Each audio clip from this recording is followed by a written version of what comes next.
iPhone may be curved, how Netflix and YouTube are dominating the internet, and Amazon wants to deliver you your stuff on Sunday. All that and more coming up. Netcasts you love. From people you trust. This is Twit. Bandwidth for Tech News Today is provided by CashFly at CACHEFLY.com.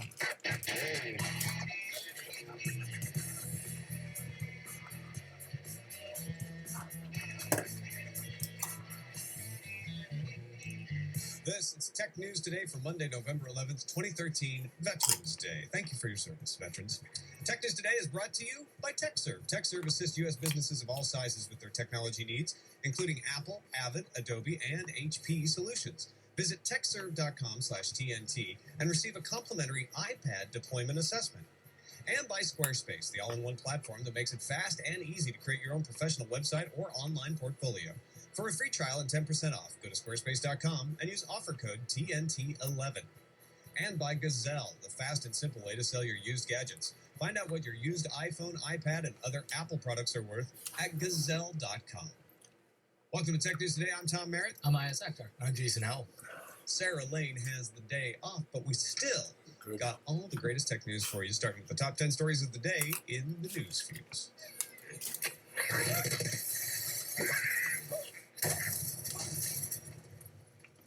Bloomberg sources say Apple will launch 2 new iPhones in late 2014. That's not the surprising part, but they will have big screens and curved glass, according to sources. The new models would be 4.7 inches and 5.5 inches, and both phones would have glass that curves downwards. I think a bendable screen would be cool. Curved glass, it seems pretty gimmicky to me. Bloomberg sources also said Apple is working on pressure-sensitive touch, but that likely would not be ready in time for a 2014 launch. Amazon will begin delivering packages on Sunday in New York and Los Angeles in partnership with the United States Postal Service. Sunday delivery will be available in London as well using Amazon's own trucks. To get Amazon's goods on a Sunday, you'll need to be an Amazon Prime member. Amazon plans to roll out Sunday delivery to more cities next year. A leak on Amazon revealed Motorola's new budget phone, the Motorola G, will run 160 pounds for the 16-gigabyte black model and will come to the UK on November 14th. Motorola invited press to a London event on November 13th. Like the X here in the United States, the G will apparently have switchable backplates, a 4.5-inch 1280 by 720 display, quad-core 1.2 gigahertz Snapdragon processor, and come with Jelly Bean, not Kit Kat, for the Android operating system. Here in the U.S., the Moto X Motor Maker website has added Verizon, Sprint, and T-Mobile to the site, ending AT&T's exclusivity over customization of that handset. According to a new study by Sandvine, Netflix and YouTube account for over half of downstream primetime internet traffic in North America for the month of September. Netflix has over 30%, while YouTube is a bit under 20%. Facebook accounts for 1.31% of downstream traffic, beating out Hulu, which has 1.29%.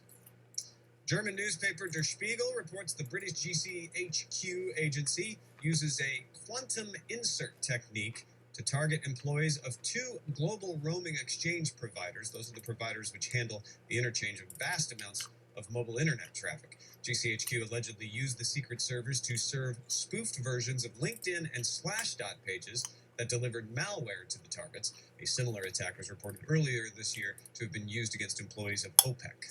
Sony's released an unboxing video of the PlayStation 4, but it's not one of your run-of-the-mill unboxing in a white room. It's actually a parody of a Daft Punk video. A gloved individual removes several items from the box, including a quick start guide, an HDMI cable, a DualShock 4 controller, and the PlayStation 4 itself. The video closes revealing the gloved person to be Sony Worldwide Studios president Shuhei Yoshida. According to the latest edition of Ericsson's mobility report, smartphone subscriptions will reach 1.9 billion worldwide by the end of this year. By 2019, that number should triple, and smartphone traffic will decuple. That's increased by 10 times. I just wanted to say decuple. I don't even know if I'm saying it right. Still, smartphones only account for 25 to 30% of all mobile subscriptions. The expected tripling of subscriptions will be driven by smartphone additions and adoption in Asia Pacific, Middle East, and Africa. YouTube's now requiring users to have a Google Plus account to post comments, and people are not happy about it. YouTube co-creator Jawed Karim wrote a comment on his YouTube page wondering why you have to have a Plus account just to comment. although it's not known whether his account was hacked or if it's a legitimate comment. A music video on YouTube is also racking up views. It's entitled, quote, "My Thoughts on Google Plus." The song mocks Google Plus, Google's web design, and its chorus rhymes with "Duck you, Google." Luck? No. Maybe. Some of you love Blu-ray, and some of you are excited that the Xbox One will support Blu-ray. Some of you even love 3D on Blu-ray, but those last two categories may have to be separate groups for a while. Major Nelson confirmed 3D output on the Xbox One back in May, but Microsoft told CNET the Xbox One will not ship with the capability, though it could be added later on. Sony confirmed to Engadget that the PS4 will come with both 3D Blu-ray playback and 3D gameplay capability, though there are no games with 3D yet, so you'll just have the capability. Over at the Crackberry forums, a user posted pictures of a BlackBerry Z10 running the Google Play App Store. It appears to be the app version of Google Play and not just the web interface. This is leading to speculation that the next version of BlackBerry's OS will support Google Play and its wealth of apps. Other forum users are saying pictures look fake. This episode of Tech News Today brought to you by TechServe, New York's premier authorized Apple reseller and technology provider, serving creative professionals at all levels. But you don't have to be a big company or even be in New York. They serve individual customers right up to Fortune 100 companies, offering a full range of Apple products, from iPhones and iPads, iMacs, MacBooks, iPods, accessories, the whole ball of wax. TechServe also has a range of partnerships with top vendors to facilitate flexible, efficient, and creative solutions for all the things you do with your business. If you're thinking, well, okay, well, I might need a few desktops. What else could I do with this? You must have heard us talking about these Delta terminals. They have them in LaGuardia, they have them in Toronto, they have them in Minneapolis, and they have those iPads at every seat in the terminal. So you can sit there and get some flight updates or check your email. You can even order food and play games, browse the internet, of course. Over 1.5 million visitors use those iPads in Delta terminals. Now, what OTG Management, the company that runs the terminal, did is they got together with TechServe and said, hey, we need help rolling out all these iPad projects. So think about it. If TechServe is able to do full lifecycle management of the technology needs of a Delta terminal operator, they can definitely help you out. They also provide ongoing support. So if your enterprise has a problem after the rollout, they're not going to abandon you. They're still just a phone call away. If your business is considering integrating iOS technology in your workplace, contact TechServe today and receive a complimentary iPad deployment assessment. That's TEKSERVE.com/TNT. And TechServe will help you assess your current or future iPad needs and give you advice to make it a success. That's TechServe.com/TNT. We thank TechServe for their support of Tech News Today. Joining us now to discuss the stories of the day, very happy to have Andrea Smith, independent tech journalist. You might have seen her work before on ABC or Mashable. Andrea, great to have you on the show. Oh, it's great to be here with you. Let's start off talking about curvy iPhones, that Bloomberg report, 4.7, 5.5-inch phones. I don't think that's a big surprise that we might see bigger iPhones next time around. But this is curved glass, not the curved screen. You've seen a lot of these curved screen things coming out of Samsung, for instance, or LG. And maybe down the road, not in 2014, pressure-sensitive touch. So, Andrew, we were talking just a little bit before the show. You were saying, I don't know if I see the need for curve. Do you think curve is going to help Apple sell a few more iPhones? You know, I don't know. I mean, I'm just not a big fan of the whole curve thing. I'm not sure that's something that's going to take off or that people see a need for yet. I haven't found that need yet, but who knows? I'm not quite clear what this pressure sensitivity is going to do. But I do think the larger phone size makes sense. I think that's something that they've needed to do. The phones look so small now compared to the Android phones, especially the Note, the phablet kind of phones. I'm just not a big fan of the whole curved glass. I think pressure sensitivity actually would make a lot of sense for artists. I've been using iPads for a while, and the way you can get pressure sensitivities through a special Bluetooth 4.0 stylus, that will actually register the pressure, but that's really kind of janky. If the actual piece of hardware could have pressure sensitivity, it works a lot better for art, even when you're doing music, if you're hitting notes, hitting piano keys, that is. So you have this velocity sensitive kind of thing going. I think that'd make a lot of sense. The Surface has it. The Samsung products have it. It makes more sense than curved glass to me for why people want this, because it could be a real solution for artists out there. You could do all kinds of things, the digital cartoons on it. I love it. Yeah, and it'd be good for games too, the pressure sensitivity. I think though, when people are talking about curved glass here, all of our minds immediately go to like the flex phones or the bendy phones. And I imagine I saw a prototype once leaked, and I didn't pay much attention to it because it was just somebody's pie in the sky version. But given the way they described this Bloomberg curving down at the edges, it may be that all it does is extend the screen to the bezel. So in other words, the phone itself won't be curved, right? It won't be like holding a banana up to your phone, but the glass will curve down so that you can have the screen edge to edge. What do you guys think of if that's what is meant by this, and you have not only a bigger iPhone, but now an iPhone that's pretty much all screen, or an iPad even that's like that? Does that sound like it makes more sense? It does sound like it makes more sense. I mean, I think when people talk, they hear about curved glass and a curved phone, they think, oh, great, can I fold it up like a flip phone and stick it in my pocket again, or slam it down when I hang up on someone? And you're right, that's not what they're talking about. I think having the glass go all the way to the end and curve, it gives that illusion of that pool, that goes right from a pool into the ocean. And Infinity pool. Right? Exactly. Thank you. And that's something actually that Johnny Ive has talked about before. And it could very well be that this is an illusion, because he does talk about wanting the screen to just not matter. That it's just something you look at and you don't think about anything else. I mean, if that's the case, Samsung also had this, was showing this kind of phone at CES, right, where it curves off the side and it becomes kind of usable on the curvy side. Yet another thing for Samsung and Apple to duke it out with eventually, probably. If it is a screen that continues to go in those areas, it seems like Apple better have some rejection technology in there, so you're not accidentally always clicking stuff. Because if the screen goes that far, that could cause an issue. I know with the new iPads, there's a lot of great edge detection. They can find out when your hand is on there. It doesn't do the incorrect inputs. So it could definitely be a beautiful visual if you start seeing this device. The idea that everything defers to the screen, that was the whole concept of the phone in the first place, like Andrea was mentioning. If you see this thing on the subway, you see it on the bus, you're like, oh, what's that phone? It adds a wow factor that Apple's been missing for a couple of years now, because tons of phones are out there. They kind of look the same. If they had this, it might give them an edge. Right, and it's not just playing catch up. Then it becomes actually innovating again. And I think you nailed it, Ayaz. Here's what they do is they come out with the curved screen, and they have touch detection. So they say, oh, it's not going to come on that often. But enough people start to complain, like, yeah, it detects me sometimes by accident. And then 2015, pressure sensitivity. So now, when you pick it up by the edge, as long as you're not picking it up too firmly, it solves that problem. Apple likes to do that, like sort of introduce a problem, or maybe not address a problem right away, and then fix it in the next rev and call it revolutionary. That would fit the mode of operations. Got some interesting numbers coming out here from Sandvine about the domination of web traffic. We're used to Netflix being on top of this. What's the story this time, Ayaz? Netflix is still on top of this. 31.6% of all downstream internet traffic in North America is Netflix. This was checking for the month of September. This information is for North America only right now. YouTube 18.6%. That's up from 17.1% in March. Amazon only gets 1.6%. That's their streaming video. Hulu 1.3%. Like I mentioned in the news fuse, Facebook beating out Hulu when it comes to the amount of downstream traffic. P2P traffic is also down. It's actually now less than 10% of total daily traffic in North America. But YouTube around the world's got some pretty good wins here. In Europe, they're 28.7%. In Latin America, 36.8%. And in Asia Pacific, 31.2%. Andrew, what do you think companies could do to compete with Netflix? Because Netflix is just pretty much owning downstream traffic in North America.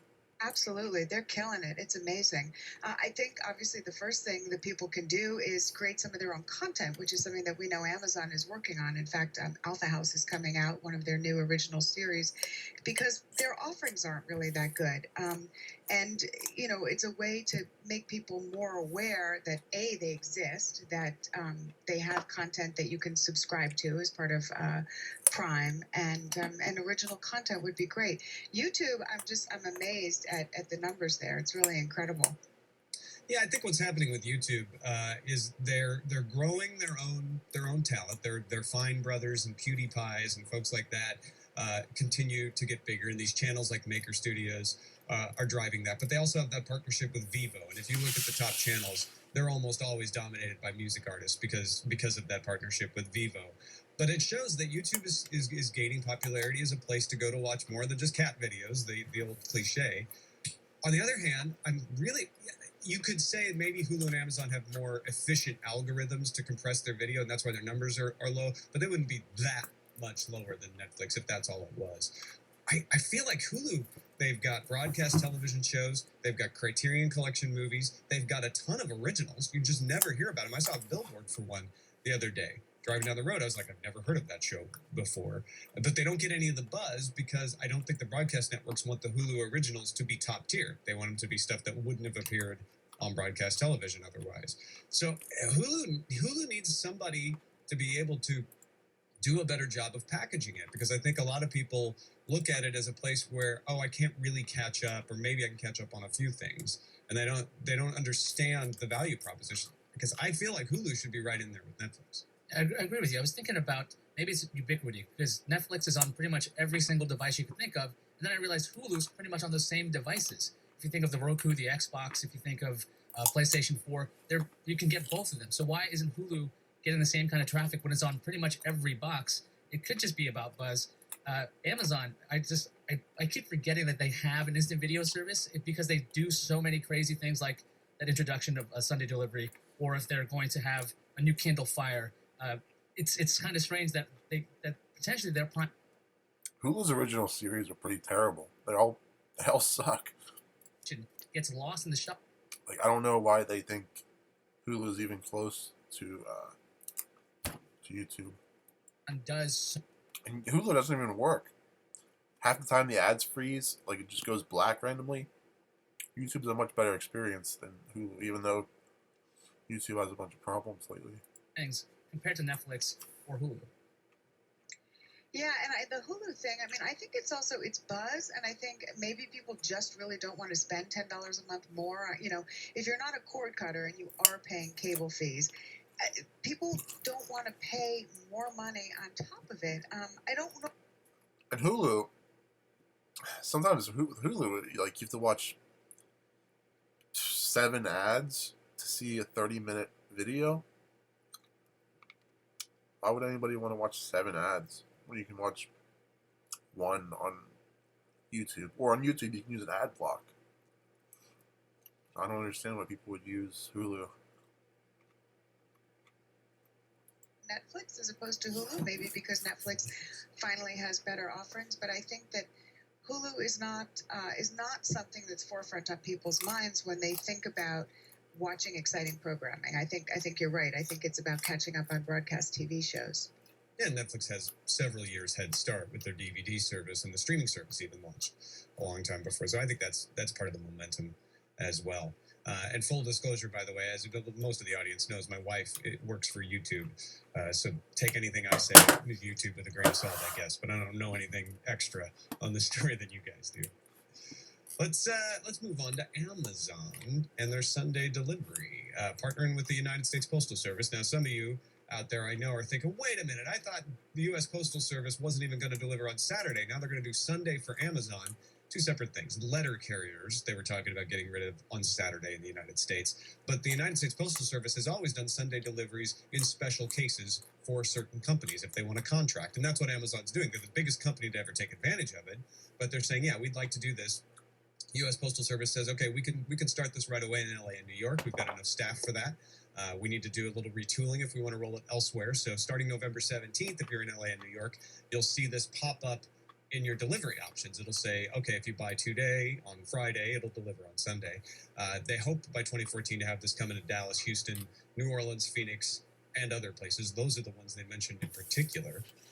Worldwide Ops VP Dave Clark told the Wall Street Journal that they're actually going to start doing this later this month in the UK as well. They're going to have to use their own trucks and create their own shipping service, which I think is an interesting wrinkle to it as well. Andrea, what difference does this make? Do you think this really will increase Amazon, or is it just, a couple percentage point in Amazon worlds is a few $1 million? Yeah, but you know what? I think this is a great idea. I mean, I'm all for it. And I have to say I'm a paid Amazon Prime subscriber. So think about it. They used to do free shipping over $25. They just increased that recently to $35, I think. $79 gives you an Amazon Prime membership, which those streaming shows that nobody really is aware of. But it gives you this option for free Prime delivery and now free Sunday delivery. And I think it's brilliant. I mean, there are many times when I sit here and order something and I'm just, so excited that it shows up the next day and I don't have to do anything.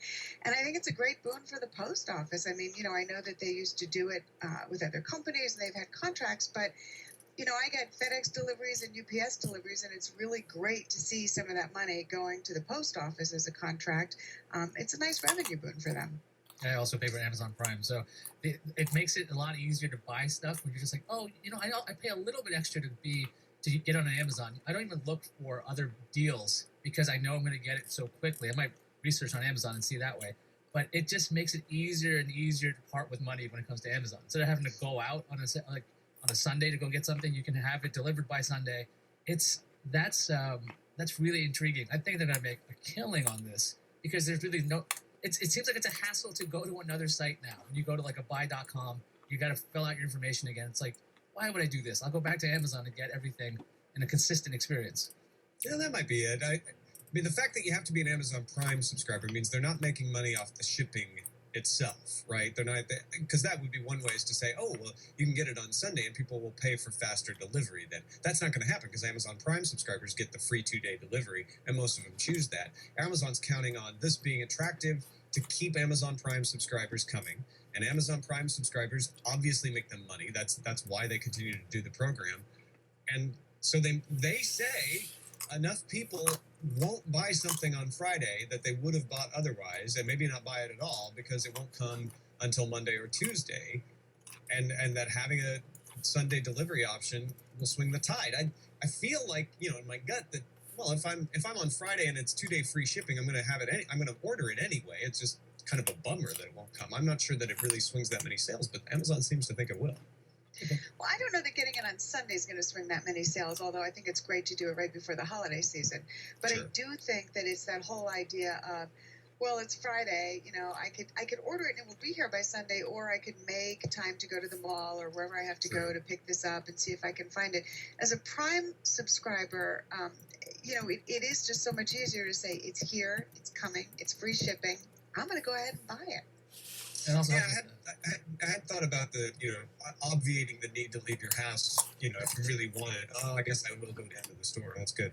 well, there's the whole customer satisfaction aspect too, because we've seen these studies where people have like a warm fuzzy feeling when they think of Amazon. This will just continue it because it's like I can get my stuff all the time thanks to Amazon. It's gonna just help that for that warm fuzzy feeling that people have for Amazon. You see that box? It's a new toy. Super excited.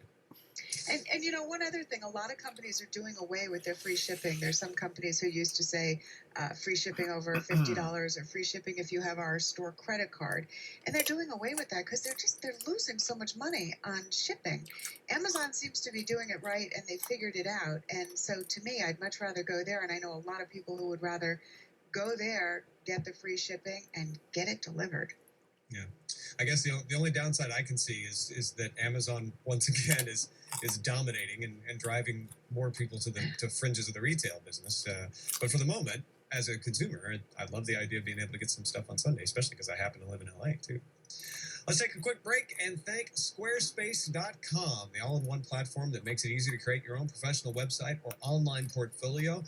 Big thanks to them for supporting the show over the years. They're big time now. I don't know if you guys have seen their TV commercials, man, but they're slick and they make it look awesome because it is awesome. That's what I use. I use it for TomMerrittBooks.com. I use it for SwordandLaser.com. And it makes my sites look decent in a way that I never could. I won't give you the URL, but there are URLs out there of sites that I've designed that you will be able to see and go, yeah, should have used Squarespace for that one, Tom. 20 new beautiful templates for you to start with, style options you need to create a unique website, and it's easy to use. Makes it fast and easy to update your site. Keep it working. If you do have a question, 24 hours a day, 7 days a week, they're available on email. Inexpensive at just $8 a month. That includes the hosting, right? The reliability of the hosting, as well as a free domain name if you sign up for a year, and then the Squarespace templates and the content management and all of that sort of stuff. And it's mobile ready. I love the fact that when I go to a Squarespace site on my phone, it looks like it was built for the phone, but nobody had to do anything. That's just the templates are adaptive for whatever screen size your visitors are looking at. Search engine optimized, hosting included, even the code is beautiful. Start a trial with no credit card required. Start building your website today. Just do it. Or make one for somebody else and hand it over and say, look, you need a good website. Here's what it looks like. When you decide to sign up for Squarespace, make sure to use the offer code TNT11 to get 10% off and to show your support for Tech News Today. We thank Squarespace for their support of Tech News Today. Squarespace, everything you need to create an exceptional website. Digital content, digital media, textbooks. Chegg's got their IPO coming out later this week, and Intel has acquired somebody interesting here. Yeah, now I'm realizing I don't really know how to pronounce it. Is it No or Kano? I think it's no. It's I think it's no. KNO, I think but it's no. It's No. So the company's, it's spelled KNO. I guess it's a play on knowledge, that word.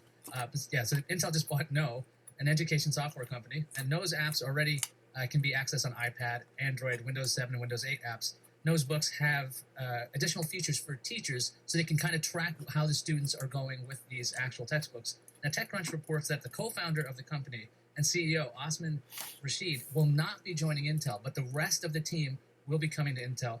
Intel's blog post on the acquisition says Intel's working on creating an ecosystem of hardware, software, and digital content for education.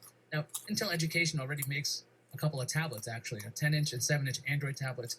The acquisition also means that Intel's digital content library will contain over 225,000 titles. Andrew, what do you think about Intel's push into education? Well, it's interesting because I haven't actually been that aware of their push into education. I mean, I knew that they were working on something, but not enough to have acquired No. I've covered No for a couple of years. I interviewed Osman a couple of years ago when I was at ABC when he first started this, and it really was innovative because it was a way of taking really boring, dull content that kids look at day in and day out and making it interactive, and making study guides and making teacher guides, and just turning it into a way that kids learn, that they want to learn because this is how they're using technology today. For Intel, I think it's a pretty smart move. There's other companies trying to get into this space. I know at the IFA show in Berlin just recently, I talked to Lenovo. They're also making a push into education. Other companies are making big Surface tables that'll go into classrooms for teachers to put in their curriculum and have education turned into a game. So I think it's a really smart move on Intel's part to make this part of an ecosystem if they already have hardware they're using. Yeah, the education marketplace is a great play for companies. It shows enterprise that they're able to roll out large rollouts, and then it's good PR because they're helping education, and it does make them money. They're selling these things. It's not a charity. I think what's more interesting to me about this in particular is Intel's software strategy. Remember, they've been acquiring software companies, McAfee, the most famous one, to pair up with their hardware.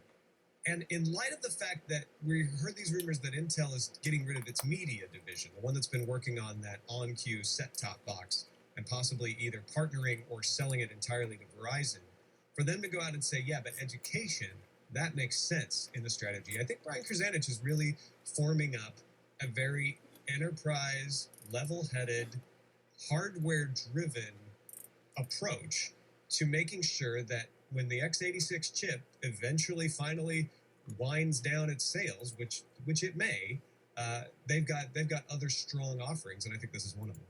Yeah, it seems interesting that they're going into this marketplace where they're effectively competing against Apple with its iPad when it comes to education. Google